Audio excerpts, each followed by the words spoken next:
Good morning, my wonderful students. How are you all today? I hope you all are doing great. Students, today we will start a new chapter, chapter number 11, area and perimeter. So what do we understand by area and perimeter?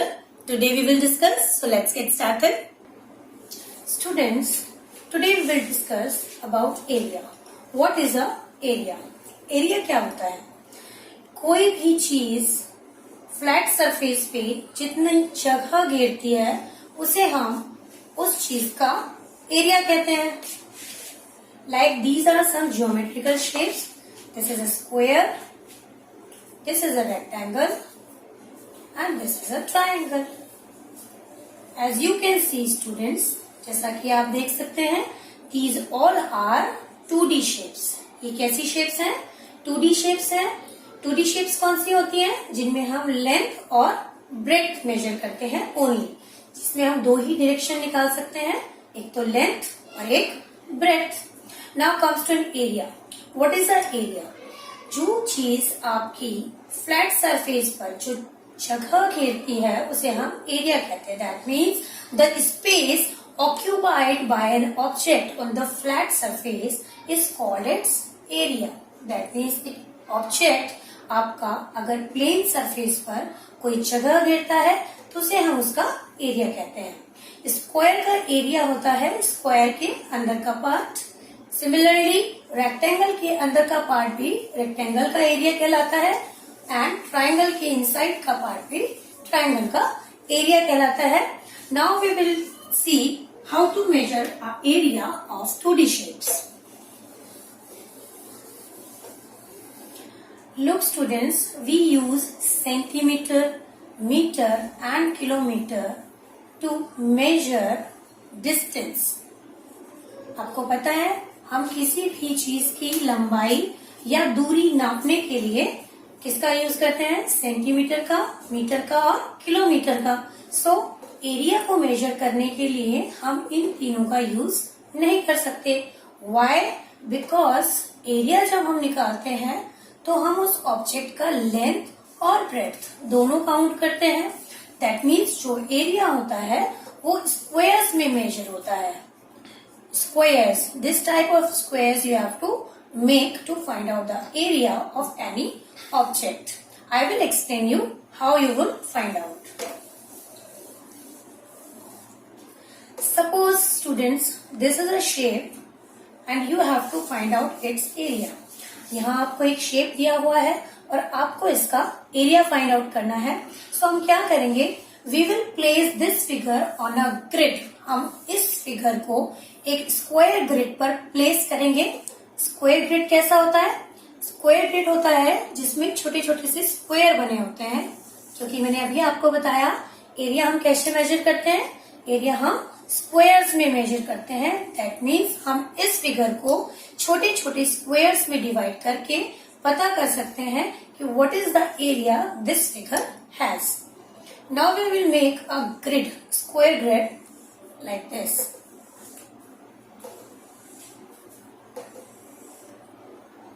This is a square grid paper. इस तरीके का होता है बेटा. छोटे छोटे से square बने होते हैं इसमें और आप इजीली किसी भी फिगर को इस पर प्लेस करके उसका एरिया निकाल सकते हैं. Now I will place this figure on this grid paper. कैसे बनेगा ये? इस तरह से, इस तरह से, like this you have to draw. Okay, now you can easily find out what is the area of this figure. How many squares are occupied by this figure and this grid paper? इस grid paper पर ये जो आपका figure है ये कितना space occupy कर रहा है? Let's count. 1 2 3 4 5 6 7 8 9 10. So we can easily find out what is the area of this figure from this grid paper. Area is 10 centimetre square. मैंने यहाँ सेंटीमीटर स्क्वायर क्यों लिखा है? स्क्वायर मैंने इसलिए लिखा है क्योंकि जो स्क्वायर होता है बेटा ये जो आपका स्क्वायर पेपर, जो ग्रिड पेपर है, इसमें छोटे छोटे से स्क्वायर बने हुए हैं और each square has length and breadth. सभी स्क्वायर की कुछ लेंथ है और कुछ ब्रेड्थ है। ये जो आपका ग्रिड पेपर होता है, इसमें लेंथ और ब्रेड्थ होती है 1 centimetre. Each square in this grid paper has the unit length and unit breadth. What is the meaning of unit? Unit मतलब 1। ये जो ईच स्क्वायर होता है ना, इसमें आपका लेंथ और ब्रेड्थ 1 सेंटीमीटर का होता है। इसीलिए आप जब स्क्वायर का एरिया निकालते हैं तो आप लिखते हैं लेंथ मल्टीप्लाई बाय ब्रेड्थ, यानी 1 multiply by 1 that is 1 in each square. इस फिगर में ईच स्क्वायर का एरिया 1 होता है, इसीलिए मैंने इसको सिंपली 1 2 3 5 6 7 8 9 10 सेंटीमीटर स्क्वायर काउंट किया, क्योंकि ईच स्क्वायर का एरिया अगर 1 है तो टोटल यहाँ पर 10 स्क्वायर है, तो एरिया इस फिगर का टोटल कितना हो गया? 10 centimetre square. Student, similarly you can take out any other figure area just the way I have done here. Now, students, जैसा कि मैंने आपको बताया, एरिया क्या होता है? The space occupied by the any object in the flat surface. यानी कि फ्लैट सरफेस पर कोई चीज जितनी ज्यादा जगह घेरती है वो उसका एरिया होता है। Now look at these two pictures. आप इन दोनों पिक्चर्स को देखिए, इसका भी कुछ एरिया होगा और इसका भी कुछ एरिया होगा। Now can you tell me which shape has larger area? किस शेप का बड़ा एरिया होगा? Yes, exactly, because the figure is larger than the second one, so it has the larger area. Figure 1 has the larger area than Figure 2. Let us take another example. Suppose these two triangles are here, this one and this one. So easily we can say that this triangle has more area than this one. इस triangle का area इस triangle से ज्यादा होगा। What if two objects are given look alike with the same area? अगर आपको दो object ऐसे दे दिए जाएं जो दिखने में सेम एरिया के लगते हो, आप कैसे फाइंड आउट करोगे which one has a greater और larger area? Look these two rectangles. I can't say with looking only, मैं सिर्फ देखने से ही नहीं कह सकती कि किस फिगर का एरिया ज्यादा होगा और किसका कम। इन दिस केस, इस केस में हम क्या करते हैं?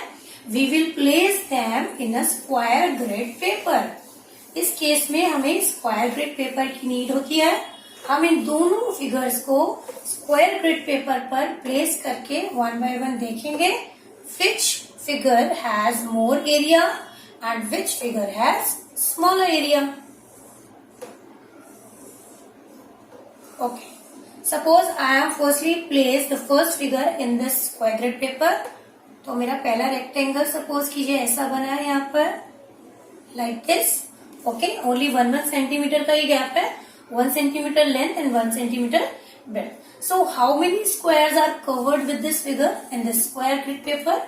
1 2 3 4 5 6। That means the area of this rectangle is 6 centimetre square. Now we will come to this rectangle or this figure.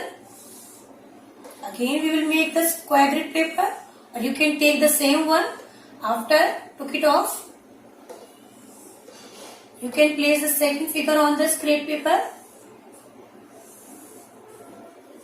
इसी grid paper पर आप अपना second figure भी रख सकते हो। पहला figure आप उठा लीजिए और दूसरा figure रख दीजिए। Suppose अब ये figure आपका इस तरह से आया हुआ है, because without measuring we can't say which one has the larger area, so we will measure here. Now we will count the square which are occupied with this figure.